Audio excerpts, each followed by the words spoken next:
ভক্ত চার প্রকার তা তো আমরা বেশ আর কম সবাই জানি, কিন্তু ভক্তদের মধ্যে এই চার প্রকার ভক্তের মধ্যে কে শ্রেষ্ঠ, এই প্রশ্নটা আমাদের মনে সবারই।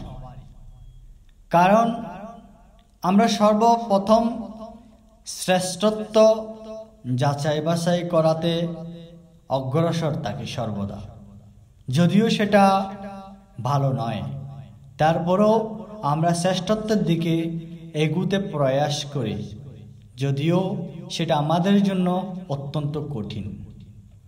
গীতার 7ম অধ্যায়ের 17 নম্বর শ্লোকে বলা হয়েছে, তেষাং জ্ঞানী নিত্যযুক্ত কবক্তর বিশিষ্যতে প্রিয় হি জ্ঞানিনোতার্থ মহং সচ মম প্রিয়।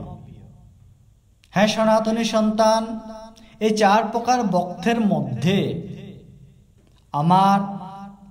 আমাতে নিত্যযুক্ত একনিষ্ঠ তত্ত্বজ্ঞানী শ্রেষ্ঠ। আমি তার অত্যন্ত প্রিয় এবং তিনিও আমার অত্যন্ত প্রিয়।